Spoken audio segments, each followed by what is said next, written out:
Berapa banyak orang yang saya lihat dimuliakan di kantor, dicium tangannya sama pegawainya, dibukakan pintu mobilnya ketika dia turun. Semua orang panggil dia dengan penuh kehormatan. Sampai di rumahnya mau dilempar sama anaknya masih SD. Ini orang miskin, orang seperti ini. Orang kaya, bukan yang banyak rumahnya. Sekedar banyak rumah, bukan.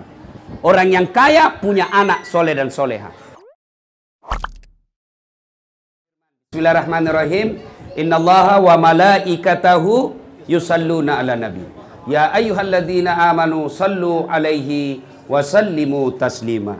Sesungguhnya Allah dan para malaikatnya, bayangkan, Allah dan para malaikatnya bersalawat kepada Rasulullah Muhammad sallallahu alaihi wasallam. Maka wahai orang-orang yang beriman, bersalawatlah kalian kepada Rasulullah dengan sebaik-baik salawat.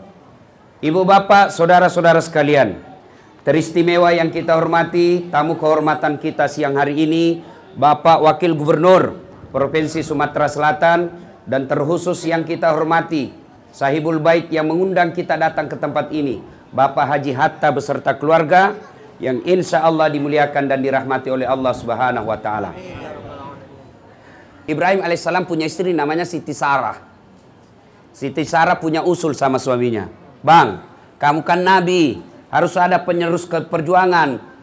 Maksudnya, ya kita tidak punya anak, kawinlah kau bang. Ah, yang benar aja. Ibrahim alaihissalam disuruh kawin sama istrinya. Apa dia bilang? Nggak tega saya, bah, sayang. Kaulah hidup, kaulah separuh jiwaku. Nggak mungkin saya mengecewakan. Kalau ini Allah kasih saya takdirku, ya sudah, nggak punya anak, nggak apa-apa.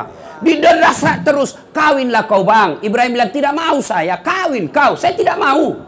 Luar biasa, Ibrahim dipaksa nikah sama istrinya, tidak mau. Kita sekarang dilarang sembunyi-sembunyi. Ibrahim alaihissalam akhirnya apa? Selang beberapa saat dipaksa terus. Oke lah, baiklah kalau begitu. Saya menikah. Siapa? Kata Siti Sarah, nggak usah banyak bicara. Itu aja pembantu kita si Hajar. Jadi Siti Hajar itu pembantunya Siti Sarah. Selang beberapa saat nikah, Ibrahim alaihissalam dengan Siti Hajar hamil. Selang beberapa saat hamil pula Siti Sarah. Tapi sudah diizinkan suaminya nikah. Apalagi sudah menikah. Maka ibu-ibu kalau sampai sekarang belum punya anak, nah, coba terapinya Siti Sarah. Ini Pak Nova ini luar biasa. 10 tahun menunggu anak baru dapat. Ada dua kemungkinan. Mana ini Pak Nova? Ada dua kemungkinan. Satu, suami yang sabar dan setia, menunggu sampai 10 tahun. Yang kedua, suami yang takut sama istrinya. Sama tahu takut, akhirnya tidak punya pilihan. Akhirnya dikabulkan kan? Nah, Siti Hajar punya anak namanya Ismail. Inilah keturunan Islam.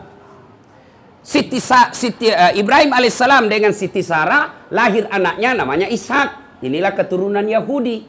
Jadi kita Islam dengan Yahudi itu satu nenek, cuma Yahudi kurang ajar. Nah, setelah beberapa saat usia Ibrahim alaihissalam usianya 13 tahun. Kira-kira Ismail 13 sampai 14 tahun. Tanggal 8 Zulhijjah mimpi Ibrahim.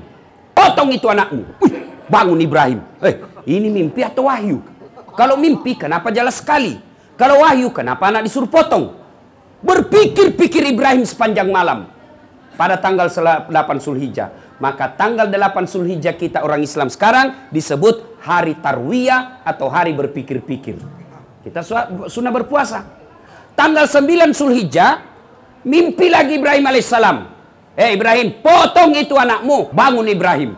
Akhirnya dia berpikir, wah, ini bukan mimpi, ini wahyu, ini perintah Allah, saya harus laksanakan. Tanggal 9 Zulhijjah, Ibrahim yakin mimpinya adalah wahyu. Maka kita tanggal 9 Zulhijjah sekarang disebut hari Arafah atau hari keyakinan. Tanggal 10 Zulhijjah, dia panggil anaknya, Ismail. Sini kau dulu nak. Apa Pak C? Apa Pak? Saya diperintah Allah untuk potong kamu nak. Bagaimana menurutmu? Kira-kira kalau anaknya bapak dikasih tahu di rumah begini, apa jawabannya anaknya Pak? Bu ibu, kalau ada anaknya ibu, anak SMA dikasih tahu, nak, bapakmu potong kamu, apa kira-kira jawabannya? Apa jawabannya? Maka anak-anak di rumah jawabannya pasti apa? Kenapa saya, Pak? Bapak saya masih muda, nenekku aja yang sudah tua. Atau ku aja yang sudah tua. Kok saya ini tuh nenek saya sudah sakaratil maut. Itu aja dipotong. Ini anak orang cerdas, tapi tidak soleh. Maka Ibrahim alaihissalam tidak meminta, ya Allah berikan saya anak cerdas. Tapi Ibrahim alaihissalam berdoa, Allahumma rabbi habli minas solihin. Ya Allah berikan hamba anak yang soleh. Ismail alaihissalam ditawarkan begini. Apa jawaban Ismail? Pak, kalau ini perintah Allah, laksanakan. Jangan ragu. Insya Allah Bapak dapati saya menjadi anak yang sabar. Setuju nak? Setuju. Lalu dia bilang Ismail, cuma ada syaratnya Pak. Apa syaratnya? Satu, Bapak kalau potong saya pakai pisau yang tajam supaya saya tidak lama menderita. Maka ini sebentar lagi hari penyembelihan. Tolong ini para ustadz, menyembelih jangan menyiksa binatang. Caranya apa? Pakai pisau yang tajam. Dan satu binatang, satu bismillah. Ya, karena saya lihat saya itu penjual-jual ayam di pasar, dia kasih masuk saja mesin. Itu haram dimakan. Meskipun itu ayam. Nggak baca basmalah. Ya, ada yang baca basmalah tapi orang kafir tidak sah juga, sama makan daging bangkai. Ada juga penjual ayam itu saya lihat ayam potong 50 ayam dia potong tapi cuma satu kali basmalah. Apa dia bilang? Bismillahirrahmanirrahim kali 50 kali. Tidak boleh bos, satu-satu ayam satu basmalah. Ya. Nah, yang kedua, syarat kata Ismail alaihissalam, Pak, tolong ketika Bapak menyembelih saya tutup matanya pakai kain. Kenapa? Kalau Bapak melihat saya, Bapak pasti tidak tega melihat potong anaknya. Baik, yang kedua. Yang ketiga kata Ismail alaihissalam, tolong ketika Bapak potong saya, ikat kaki dan tanganku dengan tali supaya saya tidak meronta-ronta kesakitan. Yang keempat, baju yang saya pakai sebaiknya jangan kena darah supaya ibuku tidak melihat bekas-bekas darahku.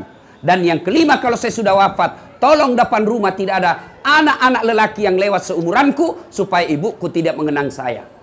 Baik, tanggal 10 Zulhijjah dibawalah anaknya Ismail ke Mina sekarang. Maka tanggal 10 Zulhijjah sekarang kita orang Islam disebut hari An-Nakhar atau hari melaksanakan janji. Maka kita sunnah puasa 8, 9, 10 Zulhijjah. Nah sudah, alhamdulillah. Sampailah di situ, dibaringkanlah Ibrahim, Ismail. Ismail ditutup matanya, bapaknya tutup matanya. Ibrahim ambil pisau, Ismail diikat kaki dan tangannya. Lalu dia keluarkan pisaunya. Dia gorok leher anaknya, tapi tidak mempan. Dia gorok lagi, tidak mempan. Kata Ismail, Pak, lobet, Bapak tidak serius. Kencangkan tenaga. Saya sudah kencang. Anak yang sudah belasan tahun, puluhan tahun diharapkan, anak satu-satunya, lagi lucu-lucunya, dia mau sembelih untuk apa? Ketaatannya kepada aku sebagai Tuhannya. Allahu Akbar, Allahu Akbar, Allahu Akbar. La ilaha illallah, huwallahu akbar, Allahu Akbar, walillahil hamd. Itulah kalimat takbir. Kalau kita lebaran, Allahu Akbar, Allahu Akbar, Allahu Akbar. La ilaha illallah, Allahu Akbar, Allahu Akbar, walillahil hamd. Maka disunnahkan ketika kita menuju ke tempat lebaran, apakah lapangan, apakah masjid, kita membaca kalimat ini. Cuma anak-anak kita sekarang ini kayak yang dia baca kalau pergi lebaran. Bukan, ambil handphone. Selfie. OTW khutbah Idul Fitri. Sampai di masjid, duduk lagi menunggu ceramah. Sudah sholat sunnah 2 rakaat, dia foto sambil sujud. Alhamdulillah salat tahiyatul masjid. Sholat pun dia foto. Tidak seperti ini. Maka bapak ibu, tuan-tuan, puan-puan, begitu datang ke masjid, ucapkan Allahu Akbar, Allahu Akbar, Allahu Akbar, Allahu Akbar, walillahil hamd. Itu takbir. Nah ibu bapak, saudara-saudara sekalian, apa kaitan dengan akikah? Apa kaitan akikah ini? Satu, berilah nama anak yang baik. Ismail alaihissalam nama yang baik. Ibu bapak kasih nama yang baik anaknya. Ada lagi orang biasa berkata, apa arti sebuah nama? Bayangkan kalau kita tidak punya nama semua di sini. Yang paling repot pilkada, pil caleg, tidak ada namanya. Pilih saya, siapa? Anu. Pilih saya, siapa? Anu. Anu semua namanya. Bagaimana cara milihnya? Maka bego orang yang mengatakan apa arti sebuah nama. Saya dosen ilmu komunikasi. Nama adalah simbol. Ketika bapak dengar nama saya, Dasat Latif, apa yang ada di benaknya? Ustadz yang suruh dorong istrinya masuk ke dalam sumur. Coba. Itu berarti nama adalah simbol. Ya. Yang kedua, coba sebut namanya orang Pak. Bapak sebut nama, minimal ada 2 yang saya tahu. 1, agama, 2, suku. Coba, nama Abdurrahman, 99% pasti Muslim. Nama Bertus Titanus, pasti bukan Islam. Iya toh? Ya. Yang kedua, dari nama saya bisa tahu sukunya. Contoh, Ambok Dalle, Anda mungkin Jawa. Ambok Dalle, pasti Bugis. Margono, Jokowi, Jawa. Ya toh? Dari nama kita bisa tahu suku. Jadi salah besar ketika ada orang apa arti sebuah nama. Nama yang baik, nama yang ada doa di dalamnya. Seperti nama tadi, Muhammad Edzel. Itu ada doa di dalamnya. Harapan bahwa dia akan berbuat baik selama-lamanya. Coba kasih nama anak kita, Ya Khumaira. Artinya, kalau dia perempuan, Ya Khumaira. Apa itu? Yang kemerah-merahan pipinya. Nah, coba dipanggil. Misal kasih nama anak kita, kasih nama anak kita seperti nama-nama nabi. Nah, nama sahabat lah. Nah, saya kasih kau nama Sumayyah kalau dia perempuan. Siapa Sumayyah, Mak? Ini Sumayyah, manusia pertama yang syahid membela agama Allah, dipaksa mengatakan Muhammad pembohong, Muhammad penipu, tapi dia tidak mau. Akhirnya dibunuh oleh Abu Lahab. Dialah Sumayyah, manusia pertama yang jihad mempertahankan imannya. Saya mau seperti Sumayyah, nak. Saya kasih kau nama Khalid. Siapa ini Khalid? Inilah sahabat Nabi yang tadinya memerangi Nabi. Setelah dia masuk Islam, seluruh jiwa raganya dia perjuangkan Islam sampai akhir hayatnya, sehingga tidak satu jengkal pun badannya tidak ada bekas perang di dalam badannya. Saya mau kau itu nak bela agamamu nanti. Ya mentang-mentang cinta bola, nak, saya kasih kau nama Lionel Messi. Supaya kau jago main bola. Apa mau jago main bola? PSSI sampai sekarang masih ribut. Apa yang kita kasih nama-nama yang baik, ya? Yang kedua, kewajiban orang tua setelah kasih nama yang baik adalah memberi makan. Soal makan, tuan-tuan, puan-puan, jangan cemas. Makan ini Allah yang jamin. Sekarang banyak orang korup, banyak orang menghalalkan segala cara, banyak orang menipu gara-gara apa? Untuk perutnya anaknya. Demi Allah, tolong tunjukkan saya di Palembang ini yang mati gara-gara kelaparan anaknya. Ada, Ibu? Ada kira-kira di Palembang ini yang mati kelaparan? Tidak mungkin. Kenapa? Karena kita punya sifat tenggang rasa. Tapi yang mati gara-gara narkoba, yang mati gara-gara perkelahian, yang mati gara-gara khamar, pasti banyak. Berarti perut bukan urusan kita. Urusan kita adalah mendidik anak. Yang ketiga, kewajiban orang tua. Setelah kasih nama, yang kedua memberi makan, yang ketiga mendidiknya. Dari 3 kewajiban orang tua ini, ternyata kita terlalu sibuk dengan perut, tapi kita lupa mendidik anak. Padahal yang paling sulit buat orang tua adalah mendidiknya. Saya kasih contoh. Ibu-ibu, Bu, apa makanannya? Tahu cicak, Ibu? Tahu cicak? Tahu. Apa makanannya cicak, Ibu? Nyamuk. Apa makanannya cicak, Pak? Nyamuk. Masuk akal enggak? Cicak di dinding, nyamuk terbang. Satu di dinding, satu terbang. Di mana ketemu? Enggak ada terminalnya. Tapi Allah Maha Kaya. Dengar lagu kita waktu kecil. Cicak-cicak di dinding, diam-diam merayap. Diam-diam saja merayap. Datang seekor nyamuk. Nyamuk yang datang. Allah perintahkan, kau nyamuk, terbang kau masuk di mulutnya itu nyamuk. Masuk di mulutnya itu cicak. Allah yang perintahkan. Diam-diam merayap. Datang seekor nyamuk. Lagu tidak berkata, cicak lompat ke nyamuk. Setengah mati cicak, kasihan. Ayo, Allah yang Maha Kaya. Jadi bapak jangan cemas soal makanan. Allah yang ngatur rezekinya. Yang ketiga, mendidiknya ini yang susah. Bagaimana cara mendidik anak? Silahkan baca buku riset penelitian mendidik anak. Silahkan baca majalah psikologi pendidikan. Silahkan. Tapi sesat dan keliru ketika bapak tidak membuka Quran. Bagaimana Quran dalam mendidik anak? Baca surah Luqman. Mulai dari 16 sampai 23. Di situ jelaskan, ya bunayya la tusyrik billah. Wahai anakku, jangan kau menserikatkan Allah. Berarti yang pertama didik anaknya tentang akidah. Bagaimana cara memperkenalkan akidah? Anak-anak kita senang dengan lagu. Coba lihat, lagu-lagu kita dulu waktu kecil kan ada lagunya begini. topi saya bundar, bundar topi saya. Kalau tidak bundar, bukan topi saya. Ganti itu kalimat akidah. Tuhan saya Allah, Allah Tuhan saya. Kalau bukan Allah, bukan Tuhan saya. Itu ganti. Ibu-ibu mestinya itu ibu-ibu dulu, mohon maaf ya. Ibu-ibu dulu kan bagus-bagus itu lagunya. Iya toh? Pulang suaminya capek, dia sambut lagunya. Bila kamu di sisiku, hati rasa syahdu. Itu ibu-ibu dulu. Masuk rumahnya berantakan kamarnya, mau marah suaminya, nyanyi lagi. Istrinya nyanyi lagi. Insaflah wahai manusia, bila dirimu bernoda. Itu lagu-lagu dulu, ibu-ibu dulu.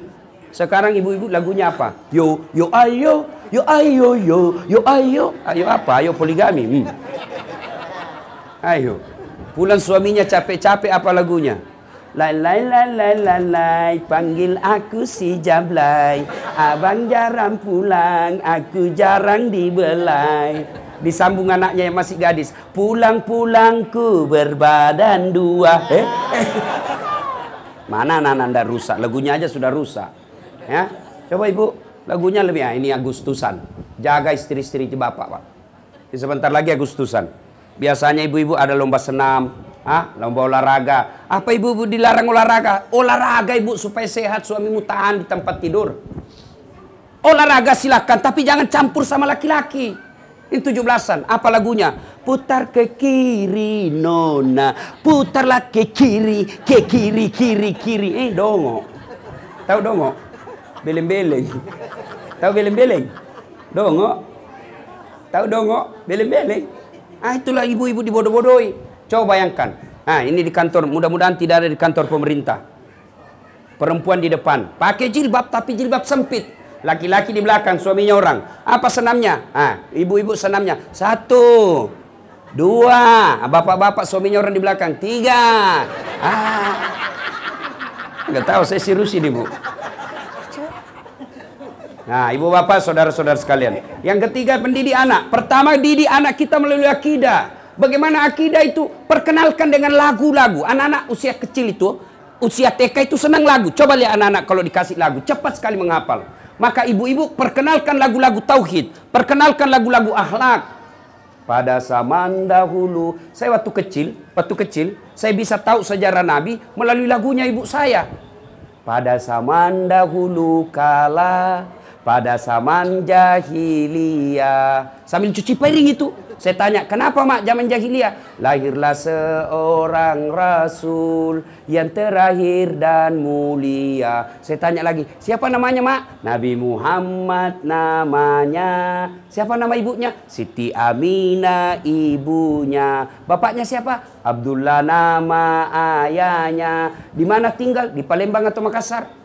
Madinah tempat tinggalnya. Terus kenapa mak? Setelah dewasa diangkat menjadi rasul. Siapa yang angkat? Pak Wagub atau Satpol PP? Polisi setengah. Oleh Allah yang kuasa. Allah itu siapa mak? Pencipta alam semesta. Itu dari lagu. Makanya saya tidak setuju juga ini ada ustaz sekarang penceramah, semua dianggap sesat. Lagu sesat. Bara Sanji pun dianggap sesat. Oh saya bangga ini Pak, senang saya Pak. Bapak tahu enggak itu Bara Sanji? Bara Sanji ini menceritakan sejarah hidupnya Nabi. Coba kalau saya di tanah kelahiran saya dari tanah Bugis, dibaca Arabnya, dibaca juga bahasa Bugisnya. Muhammad sallallahu alaihi wasallam alaina mato tepingi waju-wajunna alaina mato pandre. Artinya Muhammad itu dia yang tempel baju-bajunya kalau robek, dia bersihkan tempat tidurnya, dia sediakan sarapannya supaya suami tahu bahwa itulah Rasulullah. Dia sediakan sendiri sarapannya. Bantu itu istri. Jangan mentang-mentang camat semua istrinya yang kerja. Nggak mau lagi kerja. Saya nggak boleh cuci piring, saya camat. Kenapa kalau kau camat? Kau jadi camat karena kau disuka sama bupati.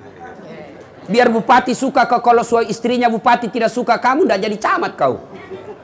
Nah, itu jangan ada sombong. Itu Rasulullah. Maka bagus tadi dari kecil awal kita sampaikan Barasanji sejarah hidupnya Rasulullah dengan harapan tentunya anak kita besar bisa punya pribadi seperti Rasulullah Muhammad SAW. Maka adik-adik nih yang baru belajar agama, jangan terlalu gampang mengkafirkan orang. Banyak kan anak-anak sekarang baru 6 bulan belajar agama itu pun melalui YouTube. Semua salah. Barasanji bid'ah, Isra Mi'raj bid'ah, Maulid bid'ah, taksiyah bid'ah, jabat tangan selesai sholat bid'ah, doa bersama selesai sholat bid'ah. Kenapa? Tidak ada pada zaman Nabi. Alasannya aja tidak ada pada zaman Nabi. Kalau begitu kau pergi haji jangan kau pakai pesawat. Kenapa? Nabi dari Madinah ke Mekah tidak pakai pesawat tapi pakai onta. Pakailah kau onta dari Palembang. 17 tahun kau tidak sampai, bos. Nah, ini ada begini. Bahkan saya, Pak Wagub, saya dimaki-maki di Facebook. Apa ini Ustadz Dasat? Cerita-cerita sunnah, baru kau tidak pelihara sunnah. Sebenarnya, kenapa kau tuduh saya tidak pelihara sunnah? Buktinya kau tidak pelihara jenggot. Ya mau diapa kalau tidak mau tumbuh? Saya sudah kasih minyak, malah ngamuk istri saya. Kasih kotor-kotor bantal. Ini anak-anak kita sekarang. Hijrah itu adik-adik, kalau ada di luar ya, hijrah itu bukan sekedar pelihara jenggot. Hijrah itu bukan sekedar pakai celana jingkrang. Hijrah itu bukan sekedar pakai kata-kata Arab. Afwan, jazakallah, kaifahaluk, ya akhi, ya akha. Nggak usah, biar kau begitu. Kalau kau sombong, kau bukan hijrah. Ngapain kau bilang celanamu? Kalau kau mau cintai Rasulullah, nggak usahlah pakai afwan. Kita orang Indonesia cukup pakai maafkan saya, tapi kau rajin sholat duha, itu lebih Allah senang. Kau tidak pakai kata-kata akhi, tapi kau rajin puasa Senin Kamis, itu lebih cinta kepada Rasul. Ini pakai kata-kataan, tapi selalu mengkafirkan orang. Nah, itu Allah tidak senang. Tuan-tuan, puan-puan yang saya hormati. Nih rumah yang mewah ini. Subhanallah. Dihitung jari rumah yang mewah seperti ini. Ya. Mobil bagus, harta banyak. Tapi begitu ibu meninggal, apa ini rumah kita bawa ke kubur? Ibu-ibu meninggal, siapa yang doakan? Kalau ibu meninggal, siapa doakan? Suami. Baru 3 bulan dia kawin lagi. Ayo, ada kawan saya pergi tanah suci, Pak. Meninggal istrinya, bengkak matanya menangis. Wih, hebat betul. Jarang-jarang laki-laki bengkak matanya kalau istrinya meninggal. Menangis, Ustadz, rasanya saya tidak bisa lagi lanjutkan usaha saya. Istri saya ini yang paling berharga mengurus bisnis saya. Rasanya tidak bisa lagi saya lanjutkan hidupku. Wah, sabar Pak, sabar Pak. Baru beberapa bulan, saya pergi jogging. Ketemu saya di tempat jogging, ada perempuan ikut muda, putih, tidak pakai jilbab. Saya tanya, Pak Haji, siapa itu? Dia bilang, yang baru Ustadz. Baru 4 bulan lupa sama istri. Ayo Bu, siapa yang doakan ibu kalau sudah wafat? Anak. Bapak-bapak, siapa yang doakan kalau bapak meninggal? Siapa? Istri, diambil orang kalau dia masih muda. Kecuali dia sudah janda tua. Tidak ada yang mau ngambil. Ya. Kalau masih muda pasti. Lalu siapa yang doakan kita? Anak-anak kita. Alangkah bahagianya ketika usia senja, anak kita gantian. Kita tabung. Tahun depan kita umrohkan bareng-bareng orang tua kita. Itu anak yang soleh. Berapa banyak orang yang saya lihat dimuliakan di kantor, dicium tangannya sama pegawainya, dibukakan pintu mobilnya ketika dia turun. Semua orang panggil dia dengan penuh kehormatan. Sampai di rumahnya mau dilempar sama anaknya masih SD. Ini orang miskin, orang seperti ini. Orang kaya, bukan yang banyak rumahnya. Sekedar banyak rumah, bukan. Orang yang kaya punya anak soleh dan soleha. Selalu kita berdoa, Rabbana atina fid dunya hasanah. Ya Allah, berikan saya keselamatan di dunia. Apa yang disebut keselamatan di dunia? Menurut para ahli tafsir Al-Quran, keselamatan di dunia satu di antaranya adalah punya anak yang taat. Alangkah bahagianya kita kalau diperintah anak kita, nak, kau pulang jam 5 ya, belum jam 5 sudah ada di rumah. Alangkah celakanya orang tua, anaknya sudah jam 10 malam belum ada di rumah. Ditelepon di reject, ditelepon dimatikan. Jam berapa dia pulang? Jam 3 subuh, lompat pagar, gadis. Orang tua paling miskin itu. Orang tua yang kaya punya anak, bapaknya pergi dagang, bapaknya pergi usaha, bapaknya pergi kerja, ditelepon sama anaknya, Pak, saya bangga bapak punya banyak bisnis, tapi saya malu kalau bapak tidak sholat. Sudah duhur Pak, saatnya bapak cari masjid. Kaya sudah bapak itu. Pergi ibunya ditelepon sama anak gadisnya, Mak lagi di mana? Saya lagi arisan nak. Jilbab mana Mak? Bagus nak, jangan sampai jilbab seperti ABG. Kaya sudah itu ibu seperti itu. Tapi berapa banyak kita lihat hormat sama cowoknya, kurang ajar sama bapaknya. Mau lihat? Mau saya kasih bukti bahwa anak-anak sekarang lebih sopan sama bapaknya lebih sopan dari cowoknya daripada bapaknya. Hah? Bu, ibu, mau saya kasih contoh. Nanti pulang periksa handphonenya anaknya. Siapa gambar di wallpapernya? Coba. Saya lagi ngajar di Unhas ujian. Jangan kau pegang HP-mu. Nanti kau kerja sama di handphone. Simpan HP-mu di sudut kanan meja. Saya jalan lah. Begitu saya lihat, ada handphone cakep betul cowoknya. Saya lihat ceweknya jelek. Saya tidak seimbangin, cakep betul cowoknya. Lalu saya tanya, dek, cakep betul cowokmu. Wah, Ustadz tidak gaul, bukan cowokku itu. Siapa ini? Lee Min Ho. Siapa Lee Min Ho? Artis Korea. Saya bilang, dia kenal kau, dek? Tidak. Pernah kau dikirimi pulsa? Tidak. Pernah kau di miss call? Tidak. Bodoh. Seperti itu. Bapakmu dong. Bapakmu yang biayai kamu. Bapakmu antar jemput kau sekolah. Bapakmu yang kasih kau kamar. Bapakmu yang sekolahkan kamu. Ganti itu. Fotonya bapakmu kau simpan situ. Tunggu dulu, Ustaz. Dia carilah fotonya bapaknya di HP-nya. Sudah terhapus, Ustaz. Inilah nasib kita, Pak. Kasihan kita cari nafkah anak kita lebih sopan sama cowoknya daripada kita. Dipanggil sama mamanya tidak pernah menjawab.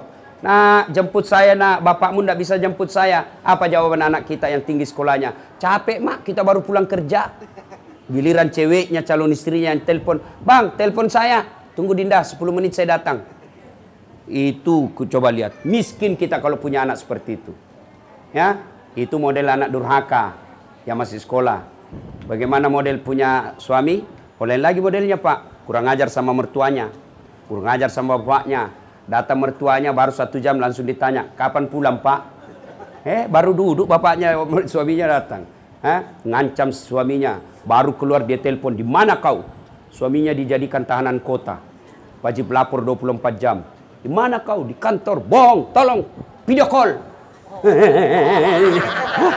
Coba. Ada sini suami takut sama istrinya? Ada. Berhenti kau jadi laki-laki. Apa mau takut sama istri? Jadi Ustaz tidak takut sama istrinya. Ngapain saya mau takut sama istriku? Cuma istriku lebih berani dari saya. Ngamuk dia, Ustaz. Biar aja kalau dia ngamuk. Dia pecahkan piring. Sudah. Kalau dia pecahkan piring 1, pecahkan 1 lusin. Kenapa? Piring boleh dibeli. Harga diri sebagai suami tidak boleh diinjak-injak istri. Allahu Akbar.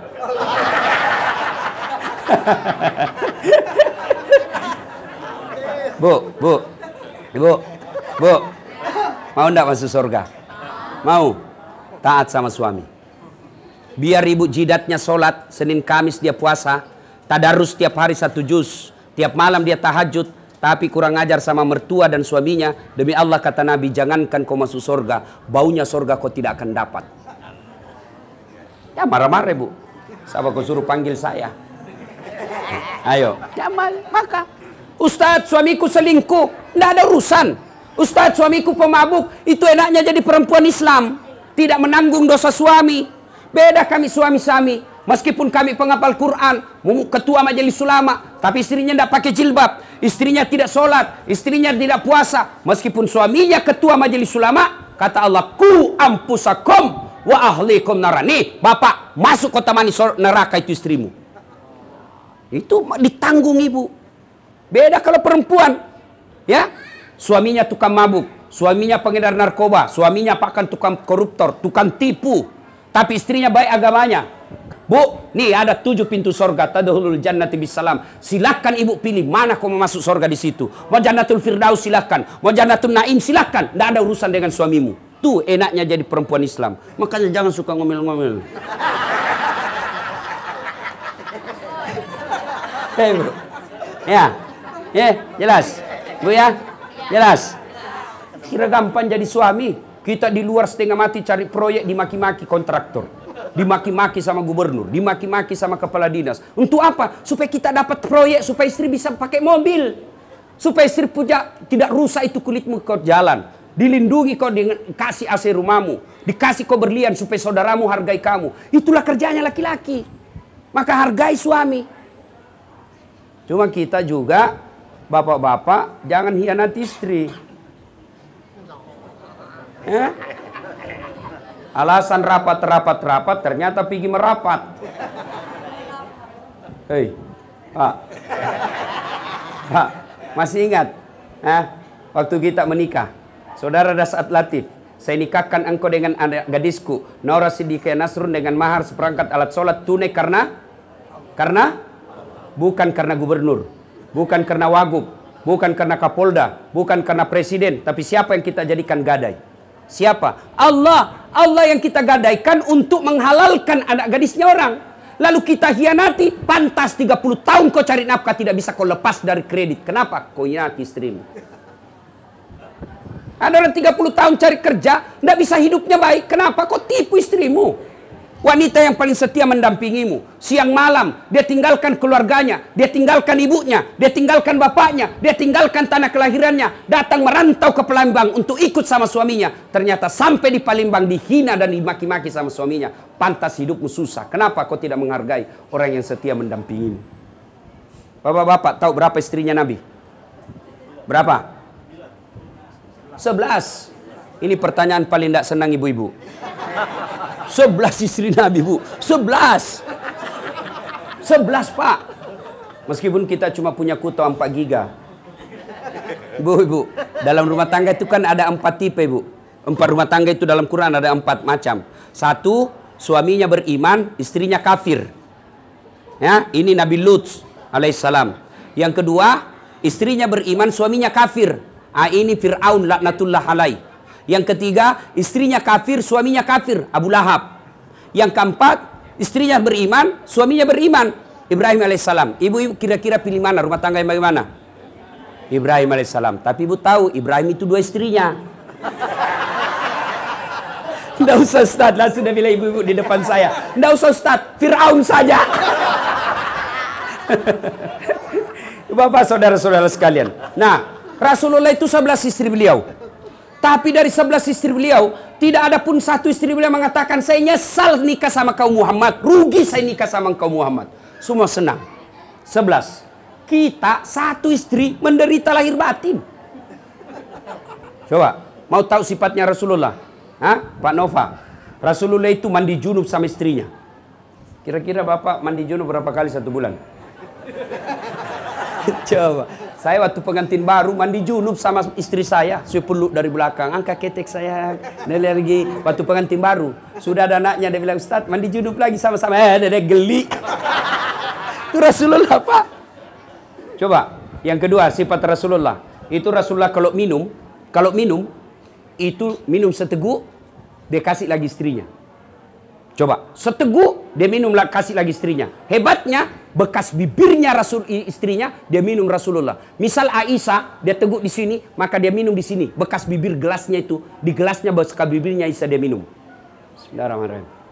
Kira-kira Bapak kalau minum bekas bibirnya istri? Busuk betul mulutmu. Subhanallah. Itulah Rasulullah sallallahu alaihi wasallam. Maka wajar beliau sangat dicintai oleh istri-istrinya. Nah, ibu-ibu, tuan-tuan yang saya hormati. Berikutnya saya perlu jelaskan ini akikah. Gunting rambut. Itu sunnah. Ya. Ketika cucu dan anak-anak Rasulullah lahir, itu bagaimana cara Rasulullah? Dia cukur gundul rambutnya. Cukur gundul. Setelah itu rambut yang gundul sudah dicukur itu ditimbang. Ditimbang, lalu beratnya itu dinilaikan emas. Tadi ini Ananda ini saya lihat Muhammad Edsel ini kan rambutnya masih tipis. Itu kalau dicukur kira-kira tidak sampai 1 gram. Nah, kalau dia anaknya lahir kribo, banyak rambutnya, dicukur, timbang, 2 gram. 2 gram itu dinilaikan dengan emas. Kalau emas 2 gram berapa? Anggaplah 1,5 juta. 1,5 juta itulah yang disedekahkan kepada fakir miskin. Ibu bapak, saudara-saudara sekalian, pada akhirnya, kekayaan kita adalah anak yang soleh dan soleha. Saya banyak melihat ketika meninggal, luar biasa. Bunga kembang belasungkawa, koran TV mengumumkan. Tapi beberapa bulan kemudian tertulis depan rumahnya, rumah ini mau dijual. Kenapa? Anak-anaknya bertengkar gara-gara warisan. Nah, ini orang tua miskin ini. Tapi berapa banyak juga orang tua saya lihat anaknya seperti saya 14 bersaudara, Pak. Saya anak ke-13. Ibu saya tidak tahu bahasa Indonesia, tapi alhamdulillah tiap bulan dapat gaji 14 juta 1 bulan. Dari mana? Dari anak-anaknya. 1 anak 1 juta. Dia bilang ibu saya, seandainya saya tahu begini, saya tambah lagi anakku. Maka bapak ibu-ibu buat banyak-banyak anak. Ya, doakan supaya anak yang soleh dan soleha. Tuan-tuan, puan-puan yang saya hormati, inilah tausiah kita. Mudah-mudahan ada manfaat. Terima kasih Pak Nova, yang seingat saya belum lahir anak beliau, beliau sudah menghubungi saya. Makanya saya kemarin masih ada di Kuala Lumpur, Malaysia. Itu saya diminta ceramah di Sabah. Nah, wali kotanya Sabah, dan ternyata keturunan orang Bugis, minta saya hadir hari ini di Tawau untuk ceramah tabligh akbar. Tapi saya bilang, saya ingat Pak Nova masih 4 bulan yang lalu itu dia minta. Tidak enak saya tinggalkan ini acara. Ya, alhamdulillah saya bisa hadir di tempat ini. Mudah-mudahan kehadiran saya ada faedah di antara kita. Dan yang penting kita doakan Ananda yang baru diakikah hari ini mendapat hidayah dan pertolongan dari Allah Subhanahu wa taala. Kemudian menjadi anak yang soleh, yang kemudian menjadi kebanggaan buat orang tuanya, yang tidak henti-hentinya memperjuangkan kebenaran, sehingga nanti di akhirat kita berkumpul bersama Rasulullah meminum air di telaga Al-Kautsar. Demikian, sebelum kita akhiri, mari kita kirimkan suratul Fatihah kepada Rasulullah Muhammad sallallahu alaihi wasallam. Khasiat dan keutamannya kita ikhlaskan untuk bayi baru diakikah hari ini. Ila hadratin Nabi Mustafa Muhammad sallallahu alaihi wasallam, summa hususil Muhammad Edsel Gantira Al-Ahsa Pahlevi bin Haji Nova Pahlevi. Al-Fatihah.